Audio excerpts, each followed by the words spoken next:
क्रिया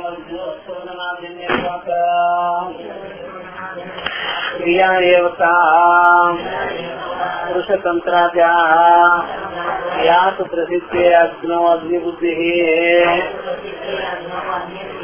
न साधना तंत्रा न अभिपुरुषतंत्रा तर्हि प्रत्यक्ष विषय वस्तु तंत्रैव इति ज्ञानम् एव एतत् न क्रिया एवं सर्व प्रमाण विषय वस्तुषु वेदितव्यम्। यदि केवल శోధనాజన్యత్వ క్రియ అయ్యేది కేవలము శోధనాజన్యమైనదే క్రియ. క్రియ అనేటువంటిది అది బాహ్య క్రియ గాని మానసికమైన క్రియ గాని అవన్నీ కూడా శోధనాజన్యం అంటే ప్రవృత్తి జన్యం, శాస్త్రజన్యం, విధి శాస్త్రజన్యమైనటువంటిది. అది ఆ విధంగా ప్రవృత్తిని కలిగించింది. ఆ విధంగా మీరు చేశారు. దాన్ని గౌతమాజ్ఞ అన్నారు, ఇప్పుడు అయ్యప్పలు అన్నారు. అవన్నీ శోధనాజన్యం అనమాట, కర్మజన్యం అనమాట, విధి జన్యం అనమాట. నిజంగా అయ్యప్ప అంటే అయిపోయిందా? లేకపోతే అత్యాముద్రలు పట్టుకొని మనం ఒక దేవత అంటే అయిపోయిందా? అది ఊకే అట్లా భావన చేసుకునేదానికే గాని నిజంగా అసలు ఏమి అట్లాంటిది లేదు. మనం చాలా విచిత్రమైన పనులన్నీ చేస్తుంటాం చూసారా. ఆంజనేయ స్వాములు అంటే మారుతేనా అని అడగాలి. ఆంజనేయ స్వామి ముఖం ఎలా ఉంటుంది అని మారుతుని చూపించాల్సింది, కోతిని చూపించాల్సిందే కదా. ఆంజనేయ స్వామికి ఏముంది అంటే తోక ఉంది, అప్పుడు కోతిని చూపించాల్సిందే కదా. ఈట అయిపోయానా అంటే అవును అని చెప్పాల్సిందే కదా. అప్పుడు కోతిని కొట్టానా లేకపోతే ఆంజనేయ స్వామి విగ్రహాన్ని కొట్టాడా? కొట్టేది దేన్నే, కోతిని. ఆంజనేయ స్వామికి నమస్కారం చేస్తారు, పూలమాల వేస్తారు. కోతి వస్తే మాత్రం కొట్టారు. మరి ఆంజనేయ స్వామి అన్ని ఇక్కడ నమస్కారం చేశారు, అక్కడేమో ఏం పని అది? దాన్నే కదా అసలే పూజ అన్ని ప్రసాదం వద్దు తినేది అది. దాన్నేమో కొట్టి తరిమేస్తుంది, ఇది మీరు రానేమో. అక్కడేమో పూజ అంటారు. విధంగా సందర్భం లేదు, పొందలేదండి. అదే హాయిగా ప్రత్యక్షంగా జరుగుతుంటే, ప్రత్యక్షంగా జరుగుతుందా లేదా ఆంజనేయ స్వామి? ప్రత్యేకమే కదా. ప్రత్యేకోపాసానికి డైరెక్ట్ గా జరుగుతుంది, దేని పూజ చేయకుండా. విగ్రహం పెట్టుకుంటే ఎట్లా కుదురుతుందయ్యా? అవునా కదా. ప్రత్యక్షంగా జరుగుతుందా లేదా? ఇంకే దేవుడు అలా దొరకడం ప్రత్యక్షంగా మనకి.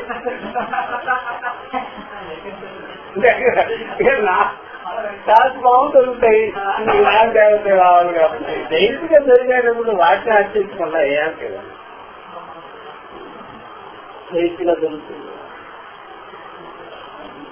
అందుకని ఎక్కడైనా సరే మనకి ఆసక్తి దొరికేటప్పుడు దాన్ని మనం పెట్టుకోవాలంటే. కాబట్టి చూసారా, ఎప్పుడైనా సరే మనం ఆర్టిఫిషియల్ కరివేపాకు చెట్టు తెచ్చుకొని మొక్క తెచ్చుకొని వేసుకున్నాం అనుకోండి, ఇంట్లో పెట్టుకొని ఉన్నాం అనుకోండి, అప్పుడు కరివేపాకు కావాలని ఆ ప్లాస్టిక్ దాన్ని తుంచి వేస్తే వచ్చేస్తుంది కరివేపాకు వాసన. అట్లాంటిది ఏం కాదు కదా, ఇది డైరెక్ట్ గా ఉన్నది. కాబట్టి కేవల శోధనాజన్యత్వాత క్రియా ఏవత. కాబట్టి ఇవన్నీ కూడా శోధనాజన్యమైన విషయాలే, కర్మలే, భావనలే. పురుషతంత్రాచ, ఇవన్నీ పురుషతంత్రమైనదే. మనిషి బుద్ధిని ఆశ్రయించుకొని ఉంటాయి. ఆ బుద్ధిని ఆశ్రయించుకొని ఉండేది, ఆ బుద్ధిలో వారికి బాగా బాగా సమైక్యంగా ఉండాలి. ఆ బుద్ధి అనుకూలంగా ఉండాలి. బుద్ధి అనుకూలంగా ఎప్పుడు ఉంటుంది అని చెప్పలేదు మీరు. ఈ ఉపాసనలకు గాని కర్మలకు గాని బుద్ధి అనుకూలంగా ఉండాలి.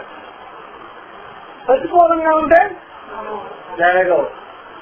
మీకు ఎప్పుడైనా సరే ఇంట్లో గొడవలుగా ఉందనుకోండి, ఆ రోజు పూజ బందే, ధ్యానం బందే. మీకు ఏదైనా సరే విపరీతం జరిగిందనుకోండి, ఫలానా పండుగ రోజే పండుగ బంద్. ఉండదు ఇక అలా లేదు. అట్లా అంతేందుకు చక్కగా పండగ చేసుకునే సమకాలంలోనే ఏదైనా గొడవ వచ్చింది అనుకోండి భార్య భర్తలకి, ఆ రోజు సాంబారు పాయసం వాడ అన్ని కూడా చల్లబడిపోవాల్సింది. అంతే. మనసు అక్కడ యాక్సెప్ట్ చేయాలి. విధి చెప్పినా చల్లదు, దేవుడు చెప్పినా చల్లదు. మనసు అనుకూలంగా ఉండాలి. అందుకనే పురుషతంత్ర, పురుష బుద్ధి అధీనా, పురుష చిత్త అధీనా అని చెప్పి ఎంతైతేనేమి, దేవుడైతేనేమి వాళ్ళ బాబు అయితేనేమి మన మనసు సరిగ్గా లేకపోతే మరి జ్ఞానం ఉంది చూసారా, ఆ బుద్ధి సైలెంట్ అయిపోద్ది జ్ఞానం విషయం. మీకు ఎప్పుడైనా సరే మనస్తాపం కలిగిందనుకోండి, జ్ఞాన బుద్ధి ఒక్కసారి దానిలో ప్రకాశించిన వెంటనే ఇది నిజమైన దుఃఖం కాదు అని పెట్టుకోవాలి. దానికి పౌరుద్ది కాగా మీకు మనసులో తాపం కలిగినట్లయితే ఇదంతా కల్పించుకున్నదే అని చెప్పారు జ్ఞాన బుద్ధి కదా. జ్ఞానం లేని కర్తృతంత్ర పూర్వకమైనటువంటి విధిజన్యమైన మనస్తత్వాలు ఉండినట్లయితే దానికి ఆ బలం లేక నాకు దేవుడు ఏం చేశాడు, నాకు దేవుడు ఏం చేశాడు, నాకు కష్టపెట్టాడు అది ఏడుస్తుంది. అదే జ్ఞాన బుద్ధి, దేవుడు చేసేది ఏముంది, సర్వభూతేషు సమహ, అవన్నీ మనం చేసుకున్న తప్పుడు పనులన్నీ. ఈ రోజు మనకు ఇవన్నీ కూడా రిజల్ట్లు ఇలా వస్తున్నాయి. వచ్చే రిజల్ట్స్ అన్ని వ్యవహార విషయాలే, అదేం పరమార్థ విషయం ఏం కాదు అని అట్లాగా జవాబు చేసి కొట్టారు. మరి జ్ఞానానికి భావనలకి ఎంత తేడా చూసారా. మీరు ఏ భావన చేసినా సరే ఆ భావనని ఉమ్మేసినట్టు వేసేస్తారు బయట. జ్ఞానాన్ని ఉమ్మేసినట్టు ఏమని చూస్తాం, పారేస్తాం. నాకు వద్దుకో, దేవుడు వద్దుకో, దెయ్యం వద్దుకో అని. జ్ఞానం వద్దుకో అని చెప్పడు ఎవడు. ఆ జ్ఞానం వల్ల నాకు బుద్ధి వచ్చింది. కాబట్టి బుద్ధిని అలా నొక్కేస్తుంది జ్ఞానం.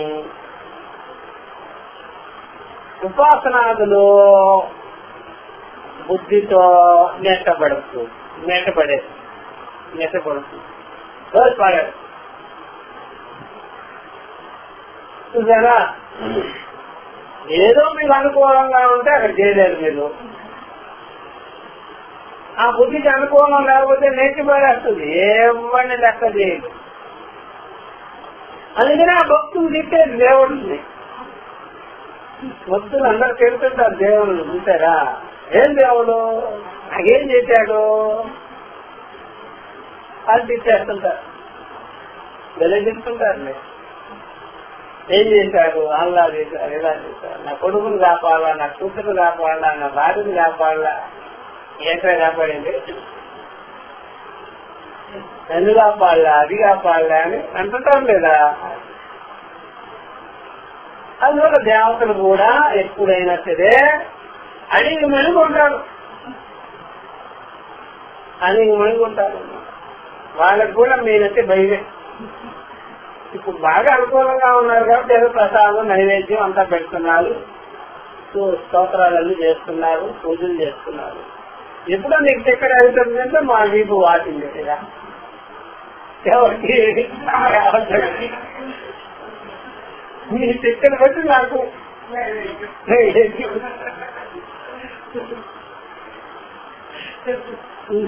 మొన్న విషయమే నిజమే కదా. ఏం తెలియదు జయబాబు గారు వాడు బాబు గారు లెక్క చేయడం అది. అదే బ్రహ్మావులు లెక్క చేయడం మనసు దేవుడా మొహం. జ్ఞానంలో ధ్యాంతమై బుద్ధికే బుద్ధి నువ్వు అంతా కల్పించుకున్నావు. ఆయన లైకేసి బుద్ధి యొక్క ధర్మాన్ని, మనోధర్మాన్ని, వివేక జ్ఞానం లైకేసి ఇవన్నీ నువ్వు చేసుకున్నావు. అది ఎంత విషయం కాదు, పట్టుకోలే. వాళ్ళు నిందు చేస్తే నీకేమవుతుంది, వీళ్ళ నిందు చేస్తే నీకేమవుతుంది. నిన్ను నిన్ను చేసుకుంటే నీకేమవుతుంది? ఉన్న విషయాన్ని యథార్థాన్ని వివేకం చేసుకో అని ఇలాగా చెప్తున్నా. కాబట్టి జ్ఞానానికి ధ్యానానికి కర్మకి ఉపాసనకి ఎంత వ్యత్యాసం కదా. కర్మోపాసనలు చేసే వాళ్ళందరూ వాళ్ళు శాంతిగా ఉంటారు, వేరే వాళ్ళు శాంతిగా ఉండనివ్వరు. ఆ దేవతలకు కూడా భయమే. వాళ్ళు సజీవులైతే వాళ్ళకి భయమే. మీ దగ్గర చాలా కష్టం. వాళ్ళు అందుకే నిర్జీవులు కాబట్టి సరిపోదు. సజీవంగా దాని దేవతలు మనతో ఉండగలరా?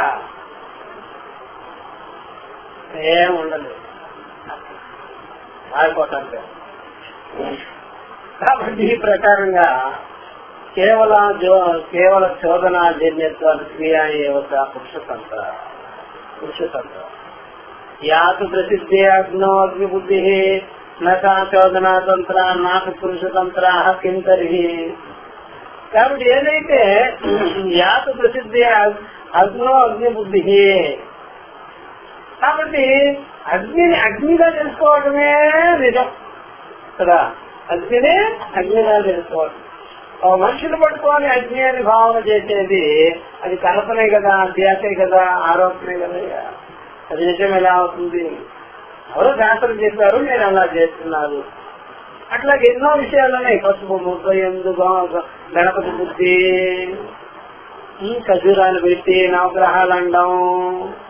ఖజూరాలు పెట్టి నవగ్రహాలు అన్నప్పుడు ఈ పవర్ఫుల్ ఎక్కడంలో శని ఎక్కువ ఆయన ఖజూరాలు అంటారు. ఎవరు మొక్కలు పెట్టేవారు, మొక్కలు ఎందుకు పని చేయడం లేదు కాబట్టి ఇంట్లో ఖజూరాలు కావాలి కాబట్టి ఎందుకు ఖజూరాలు తీసుకొచ్చి, అది కూడా మామూలు ఖజూరం వస్తే బాగుండదు కదా. ఎందుకు ఖజూరాలు అంటే 10 నిమిషాలు అందువల్ల ఖజూరాలు పెట్టి నవగ్రహాలు అని చెప్పడం. మళ్ళీ వాళ్ళు చెప్తుంటారు ఇక్కడ శని ఎక్కడ ఉందో చూపించాను. అదిగో ఇది జీవించేందుకే కేవలం వచ్చింది, కేవలం వచ్చాయి. ఇదంతా కూడా అది ఖజూరమాల పడి శని చేస్తా కదా. మళ్ళీ ఇంకో ఖజూరం పెట్టి దాని సూర్యుడు అనడం, ఇంకా బుధగ్రహం అనడం, మంగళగ్రహం అనడం, ఏమి ఊరికే ఆరోపం. అదే యథార్థంగా ఖజూరమే అక్కడ ఉండేది. మీకు వెంటనే ఎప్పుడైనా సరే ఆ టిఫిన్ లేట్ అయిందంటే ఆ ఖజూరమే తీసుకొని నోట్లు వేసుకుంటారు. ఒక గ్రహాన్ని మింగి అయినారు, అట్లా అయిపోతుంది. అందువల్ల అగ్ని అంటే అగ్ని బుద్ధి నిజమవుతుంది. శోధనా తంత్ర, అది శోధనా తంత్రం కాదు. మనం అంటూ ఉంటాం కదా, ఎప్పుడైనా సరే ఉన్న పసుపు తీసుకొచ్చి ముద్ద చేసి గణపతిగా చేసేసినాం ఇక్కడ, కాబట్టి పురుషులోకి అదే నైతే వేసేది. నాపి పురుషతంత్ర కింతవి, మరి పురుషతంత్ర కాదయ్యా, అది పురుషతంత్రం మాత్రం నా అది పురుషతంత్ర. కాబట్టి ఆ ప్రకారంగా అగ్నిబుద్ధి అనేది పురుషతంత్రం ఏం కాదు. ఉన్నదన్నట్టుగానే మనం చూసాం, తెలుసుకున్నాం, అదే అది. మరి ఏమిటి అంటారా? ప్రత్యక్ష విషయ వస్తు తంత్ర ఇదైతే జ్ఞానం. ప్రత్యక్షంగా మనము వస్తువును వస్తువుగా చూసుకోవడం, తెలుసుకోవడం, వస్తువుగా ఉన్నది అని బాగా మనం గుర్తించటం ఉందా, ఇది వస్తుతంత్రం అంటారు. వస్తువుని వస్తువుగా చూడడం, వస్తువుని వస్తువుగా తెలుసుకోవడం, ఉన్నది ఉన్నట్టుగా మనం తెలుసుకోవడం, అది వస్తుతంత్రమైనది. ఇదే జ్ఞానము. ప్రత్యక్ష విషయాల్లాగా కన్ను తెలిసే రూపం, చెవికి శబ్దం, ముక్కుకి వాసన, నాలుగుకి రుచి, అది ఎంత స్పష్టంగా ఉన్నదో అలాగే వస్తుతంత్రం కూడా అంతే, జ్ఞానం కూడా అంతే. నీ బుద్ధిలో కనిపించుకున్నావా లేదా అంటే అవును అనాలి, కాదు కాదు కాదు అంటే నువ్వు లేకపోయిన మనల్ని భావనలన్నీ పెట్టుకున్నావా లేదా? అవును అవును. నువ్వు ఏదో కర్మకాండ శాస్త్రాన్నంతా ఫాలో అయ్యావా లేదా? అవును అవును. నీ పరిస్థితి ఏమిటి? నీ పరిస్థితి తగినట్టుగా నువ్వు ఆలోచన చేస్తున్నావా? లేదు లేదు అని అంటుంది. జ్ఞానం అలాగే వస్తుంది. నువ్వు చేసినవన్నీ లేనిపోని తప్పులు తడకా కాదా? అవును అవును అనాల్సింది. ఏదో చేస్తాం, వ్యవహారం గందరగోళం అంతా చేసేస్తాం. అవన్నీ విచారించుకునే సంతానంలో అవునండి నేను పొరపాటుగా ఇవన్నీ చేశాను అంటాం కదా, జ్ఞానం అన్నమాట. కాబట్టి జ్ఞానం దగ్గర బుద్ధి దించుకోవాల్సి, మనసు దించుకోవాల్సి, అహంకారం తల దించుకోవాల్సి, కర్మకాండ కూడా ఫలాయనం అవ్వాల్సి. అందువల్ల ఎవరికి అక్కడ ఛాయిస్ అనేది లేదు. ఆ జ్ఞానం ఉన్నట్టే కానీ ఛాయిస్ విషయంగానే కాదు. అటు ఇటు తిప్పుతామంటే కుదరదు. ఎలా ఉందో అలాగే తెలుసుకోవాలి, సిద్ధమైన విషయం. అలాంటి జ్ఞానం దగ్గర కూడా మీరు ఏమీ చేయలేరు. మెడికల్ శాస్త్రమే చేయదు, లొక్కిపోయిపోతుంది. అక్కడికి వచ్చి మీరు దానికి లొంగుతారా, దీనికి లొంగుతారా, దాన్ని ఇలా చెప్పేస్తారా, దీన్ని ఇలా చెప్పేస్తారంటే కుదరదు. జ్ఞానమే వినాలి. దాంట్లో అది కలపాలి ఇది కలపాలంటే కుదరదు. ఆ మాటే కుదరదు. ఉన్నట్టుగా లేదు. ఇది జ్ఞానం ఏవో ఏ తప్పున. అందుకనే జ్ఞానానికి వచ్చే వాళ్ళు తగ్గేది. ఎందుకని అందరూ ఎలా ఉంటారా, తత్వతంత్రము కలిగి ఉంటారు, కర్మ కలిగి ఉంటారు. విధి నిషేధాలు కావాలి. ఇప్పుడు చూసిన విధి నిషేధాలు అంటే వాళ్ళని కండిషన్ లో పెడుతుంది అని అనుకోరు వాళ్ళు. అదే బాగుంటుంది అంటే ఈ జ్ఞానం కండిషన్ అనుకుంటారు. అంటే ఆ బుద్ధిలో ఉండేవన్నీ తీసేసి ఉన్నట్టుగా ఉంటుందా అంటే ఉండదు. వాళ్ళు పార్ట్గా ఉండాలి ఎప్పుడు. మేము దీనులము, దుఃఖులము, మేము బాధపడేవాళ్ళం, మా కష్టాలు ఉన్నాయని వాళ్ళకి మనం చెప్పి ఒప్పించాలి. అంటే వాళ్ళకు ఉండే కష్టాలు ఉంటాయి కదా, మీకు కష్టాలు ఉన్నాయని చెప్తే ఆనందం. అందుకని జాతకాలు కూడా అలాగే ఉంటాయి. మీకు కష్టాలు వచ్చాయి కదా, ఇది వరకు కష్టాలు ఉంటాయి మీకు అంటే ఇష్టం. మీకు కష్టాలు ఏమైనా హాయిగా ఉన్నావు, ఎప్పుడు అలాగా హాయిగా ఉంటావు అంటే అసలు ఈ జాతకమే కాదు.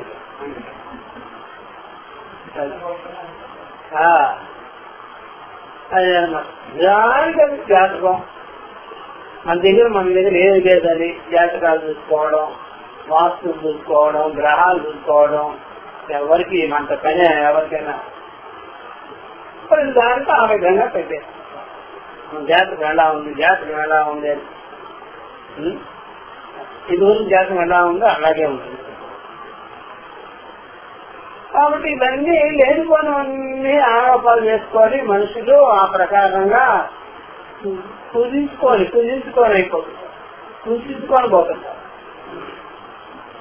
కాబట్టి జ్ఞానం అనేది ఎట్లాంటిది కాదయ్యా, ఉన్నట్టుగా తెలుసుకోవడమే. కాబట్టి అది నక్రియ, క్రియగానే కాదు, విధిజన్యమైనది కాదు, భావనాజన్యమైనది కాదు. ఏవో సర్వ ప్రమాణ విషయ వస్తు వేదితవ్యం. అన్ని ప్రమాణాలలో కూడా ఇలాగే తెలుసుకోవాలి. ఉన్నట్టుగా తెలుసుకోవడమే గాని సర్వ ప్రమాణాల్లో కన్ను గాని, చెవి గాని, నాలుగు గాని ఇలాగా ఉన్నట్టుగా తెలుసుకోవడమే గాని వేరే విపరీతంగా భావించుకోవడం, విధిజన్యంగా తెలుసుకోవడం అది వాస్తవమైన విషయంగానే అది బాగా గుర్తుపెట్టుకోవాలి. ఎవరైనా అడిగితే ఎప్పుడైనా సరే మా వారు స్మోకింగ్ మానలేకపోతున్నానండి, అందుకని అయ్యప్ప దీక్ష తీసుకోమని చెప్పాను నేను. స్మోకింగ్ కి అయ్యప్పకి ఏమన్నా సంబంధం ఉందండి? తాగడం మానేసి దానికి మనసు చెప్పాలా, ఇంకెవరు చెప్పాలి అయ్యప్ప దీక్ష తీసుకోవాలా? ఎవరు తీసుకున్నా సరే 40 రోజుల తర్వాత మళ్ళీ ఈ ప్యాకెట్లన్నీ తాగేస్తాం. మళ్ళీ ఆ పెట్లన్నీ మనసుకి ఒక్కసారి చెప్పుకోకుండా ఆ మనసు మీ చేతిలో ఉందా, మనసు చేతిలో మీరున్నారా అది కూడా తెలుసుకోవాలి. మనసుని మీరు వాడుకోవాలా, మనసే మిమ్మల్ని వాడుకోవాలా? మనసుకి నేను వాడుకోవాలి కదా. ఆ మనసు చేతనే కదా మీరు ఆ విధంగా తాగాలనుకుంటున్నది. చెప్పుకోలేదా మాత్రం? మనసుకి కొద్దిగా చెప్తే ఈ పనంతా తగ్గుతుంది కదా. ఈ పనులన్నీ ఏంటి? కాబట్టి కాస్త మనసుకి చెప్తే నువ్వు చచ్చిపోతావు, లేనిపోని వెళ్ళి తాగద్దు, మానే ఏమిటి అని చక్కగా మనసుకు బుద్ధి చెప్పుకోవడం మానేది. ఇట్లాంటి పనులన్నీ చేస్తే అంటే అయ్యప్ప ఈ సిగరెట్లు మానిపించేదానికి, తాగులు మానిపించేదానిక దేవుడా అట్లాంటివన్నీ పిచ్చారు. భక్తి అంటే కాదయ్యా, లేదా సత్కర్మ అంటే కాదయ్యా. ఇట్లా జనాలు సరే ఓటుతో పోయేదాన్ని బోటలు అలాంటి పనులన్నీ చేస్తారు. కొద్దిగా మనసులు చేసుకొని ఆ మనసుని చక్కగా అదుపులో పెట్టుకొని దానికి బుద్ధి చెప్పి చేస్తే సరిపోయేదాన్ని పోయి ఎంత చేస్తా సరే ఇట్లా. కాబట్టి మనిషికి యుక్తి తెలుసు అంటారు, ఏం తెలియదు. యుక్తి తెలుసు, ఏమీ తెలియదు. యుక్తి లేదు, పాటు లేదు. అలాగా మనలో కష్టాలు తగ్గాలి, బాధలు తగ్గాలి, ఏదో తగ్గాలని ఇట్లాంటివన్నీ చేస్తుంటారు. ఎక్కడి నుంచి బాధలు ఉన్నాయి, ఎవరికి బాధలు ఉన్నాయని పరిశీలన మాత్రం చేయలేదు. కాబట్టి బ్రహ్మజ్ఞాన విషయం అందు మనం శృతుల ద్వారా వింటూ ఉండేటువంటి కొన్ని రకాల లింగములు ఉన్నాయి కదా, సూచనలు, వాటి విషయంలో ఇక్కడ చెప్తున్నారు. వాటికి గతి ఏమిటి? కొన్ని సూచనలు ఉంటాయి ఉపనిషత్తుల్లో చెప్పే పద్ధతులు. ఆ బ్రహ్మజ్ఞాన విషయంలో అవేమిటి అనే దాని గురించి ఇక్కడ విచారణ చేస్తున్నాడు. ఇది చెప్పండి. అక్కడ ఏముంటది భూత బ్రహ్మాత్మ విషయం అపి జ్ఞానం నోదన తంత్రం తద్విషయే లింగాదయ శ్రూయమాణా అపి అనియోజ్య విషయత్వాత్ కుంతే భవంతి ఉపలాదిషు ప్రయుక్తక్షరకైక్ష్మ్యాదివత అహేయ అనుపాదేయ వస్తు విషయత్వాత్ అది తత్ర ఏముంటది ఇట్లండగా యథాభూత బ్రహ్మాత్మ విషయమపి జ్ఞానం. జ్ఞానం అనేది ఉన్నదన్నట్టుగా బ్రహ్మాత్మ విషయమే. బ్రహ్మమే ఆత్మ, ఆత్మైవ బ్రహ్మ, ఆత్మాచ బ్రహ్మ, అహమస్మి బ్రహ్మ అనే విషయమే జ్ఞానం అనేది. ఉన్నదన్నట్టుగా మన స్వరూపం, యథాభూతం మన స్వరూప విషయం అనమాట. యథార్థమైన స్వరూప విషయము ఆత్మే బ్రహ్మము. ఈ ఆత్మే అయమాత్మ బ్రహ్మ, అహమస్మి బ్రహ్మ. ఈ నేననేటువంటి చైతన్యం ఏదైతే ఉందో మనసును ప్రకాశించుకునేది, మనసుకు వ్యాపకంగా ఉండేది, సాక్షి మాత్రంగా ఉన్నది, అది బ్రహ్మమే. అంటే పరిపూర్ణమైనది, సర్వసాక్షి అయినది అన్నా. ఇదే జ్ఞానం అంటే. ఈ జ్ఞానము అహమస్మి బ్రహ్మ అనేటువంటి జ్ఞానము శోధనా తంత్రం మాత్రం కాదు. శోధనా తంత్రం మాత్రం కాదు. విధిజన్యమైన, కర్మజన్యమైన, ఉపాసనాజన్యమైన, సాధనాజన్యమైన విషయం మాత్రం కానే కాదు. ఇది వాక్యార్థ విచార సమకాలంలో వివేకం చేసుకొని కలిగించుకోవలసిన జ్ఞానమే గాని విచారించుకునే సమకాలంలో మనకు స్పష్టత వచ్చేటువంటి విషయమే గాని ఇది కర్మజన్యం, ఉపాసనాజన్యం, సాధనజన్యం, ధ్యానజన్యం, తపస్సు అవి ఇవి కానే కాదు. మన విషయమే. అందువల్ల బుద్ధికి సాక్షి అయిన దాన్ని అహమస్మి అని తెలుసుకోవాలి, తత్వమసి అని చెప్పాలి. ఎవరైనా బుద్ధిలో ఏదో కర్మని ప్రవేశపెడితే ఆ జ్ఞానం ఎలా కలుగుతుంది? ఇంకా బుద్ధికి విచారణ చేసే సమకాలంలో బుద్ధి అనుకూలంగా లేకపోతే దానిలో ఉండేవి అలా తీయాలే గాని బుద్ధిలో సాధనలు అప్లై చేస్తే ఆ జ్ఞానం వెళ్ళిపోతా బుద్ధి పైన శాస్త్రంగా ఉండే జ్ఞానం కలగదు. కాబట్టి బుద్ధికి నువ్వు సాక్షిగా ఉన్నావు, తత్వమసి అని చెప్పాలి, అహమస్మి బ్రహ్మ అని చెప్పాలి. బుద్ధిలో అప్లై చేస్తే ఆ జ్ఞానం ఎలా కలుగుతుంది? బుద్ధిలో అప్లై చేసేది బాహ్య విషయాలు కాబట్టి బాహ్య విషయాలు బుద్ధి జ్ఞానమే ఉంటుంది, అంతఃకరణ జ్ఞానమే ఉంటుంది. బుద్ధిలో ఆత్మజ్ఞానం పుట్టదు, బుద్ధిలో ఆత్మజ్ఞానం కలగదు. బుద్ధిలో ఆత్మ ప్రకాశం ఉంటుంది. ఆ ఆత్మ ప్రకాశాన్ని నేను అయ్యే ఉన్నానని తెలుసుకోవాలి కానీ వస్తుంది అని మాత్రం అంటారు. బుద్ధిలో ఉండేటువంటి వచ్చింది వేరు, ఉన్నది వేరు. ఉన్నదాన్ని చూసేదే ఉన్నదాన్ని వచ్చిన దాన్ని చూసేదే ఉన్నది, వచ్చిన దాన్ని చూసేదే ఉన్నది. వచ్చిన దాన్ని వెళ్ళిపోయేటప్పుడు చూసేదే ఉన్నది. ఆగమాపాయికి సాక్షిగా ఉన్నదే ఉన్నది. తత్వమసి అని చెప్పాలి. తత్సత్యం స ఆత్మ తత్వమసి. అహమస్మి బ్రహ్మ, అయమాత్మ బ్రహ్మ. ఇది నేనే అయ్యున్నాను, ఈ సాక్షి నేనే అయ్యున్నాను, బుద్ధిని చూసేది నేనే అయ్యున్నాను అని శాస్త్రాచార్య ఉపదేశ కాలంలోనే అవగతం చేస్తారు. నా శోధనాత్మకం బలవంతంగా ఒప్పించిన మాటగా, బలవంతంగా వేసినవన్నీ మనసులో ఉన్నాయి, చేస్తూ ఉన్నాం. నా శోధనాత్మకం ఈ విషయంలో చెప్తూ ఉన్నా వింటూ ఉన్నటువంటి మనకి కొన్ని రకాల స్థితిలో ఉండేటువంటి ఆత్మానం ధ్యాయే, ఆత్మానమేవా అట్లాంటివన్నీ మనం చూస్తుంటాము. పొందాలి, చెయ్యాలి అన్నట్టుగా, ఆత్మని గ్రహించుకోవాలి అన్నట్టుగా, మోక్షం కొరకు మనం యత్నం చేయాలి అన్నట్టుగా, ఆత్మజ్ఞానం కొరకు యత్నం చేయాలి అన్నట్టుగా మనం వింటూ ఉండేవన్నీ అది నియమింపబడినవి, నియోగింపబడినవి, విధిని సూచిస్తున్నాయి, సాధనని సూచిస్తున్నాయి అనుకుంటే పొరపాటు. అవన్నీ గౌరవంగా ఆత్మను పొందాలి, జ్ఞానాన్ని పొందాలి, కలిగించుకోవాలి అనే మాటలకు మీరు వేరే అర్థం తీసుకొస్తే చెయ్యాలి చెయ్యాలి, పొందాలి పొందాలి, సాధన ఏదైనా అట్లాగా తీసుకొస్తే అవి చల్లవు. దాని విపరీతార్థాలు చేయొచ్చు. ఊరికే శబ్దం అలా దొరికినా సరే ఆ అర్థాలు అలా తీరాలి,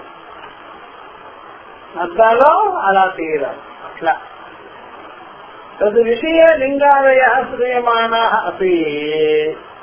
ఆ విషయంలో నువ్వు ఆత్మజ్ఞానాన్నే తప్పనిసరిగా కలిగించుకోవాలి అని చెప్తే అదేదో వేటకి పోయినట్టుగా మనం బజార్కి వెళ్ళేటప్పుడు కట్టి తీసుకొని వెళ్ళినట్టుగా వెళ్ళదు. ఆత్మజ్ఞాన విషయంలో అలాంటివన్నీ సరంజామాతో వెళ్ళరాదు. లింగాలు ఊరికే చెప్పిన మాట. నీకున్నే బలహీనతలు, నీకున్నే మాంద్యాన్ని రెచ్చగొట్టేదానికి ఆ మాటలు అనవలసి వస్తుంది. అంతేగాని దాని విషయంలో ఏదో కర్మకాండ, సాధనలు, ఉపాసనలు ఇవన్నీ అట్టగట్టుకొని ఉన్నాయని మాత్రం అనుకో. అసలు నువ్వు వెళ్ళిన గురువులు అవన్నీ ఒలిచిపారేస్తావు. ఇంకేం వెళ్ళావు ఆయన ఒలిచిపారేస్తావు.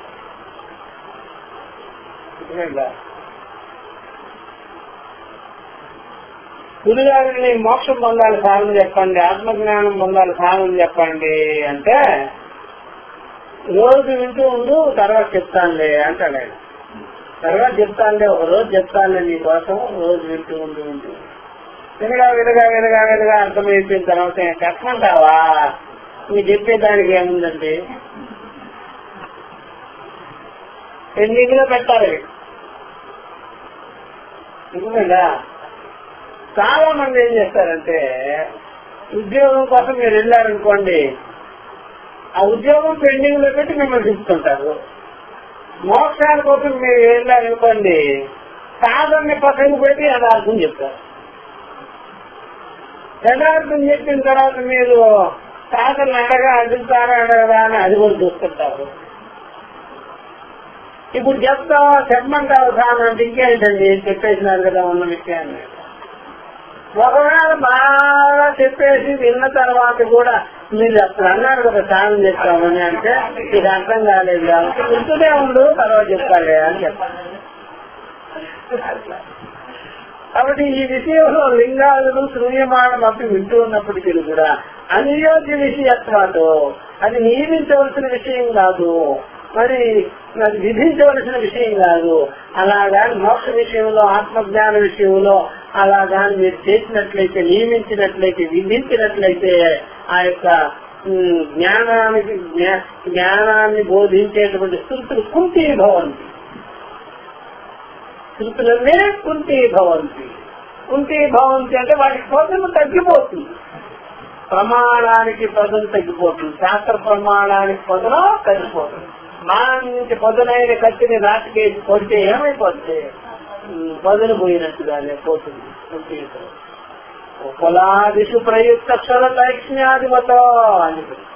ఉపలాదిషు, ఉపలాదిషు అంటే రాయి మీద, ఉపలాదిషు అంటే రాయి మీద, బండరాయి మీద, కఠినమైన రాయి మీద క్షుల మంగళవాణి కత్తినేసి కొడితే ఏమైపోతుంది? పదునే విధంగా పోతుందో ఆ ప్రకంగా శృతులకు ఉండేటువంటి స్వతసిద్ధమైనటువంటి వస్తుతంత్రాన్ని బోధించేటువంటి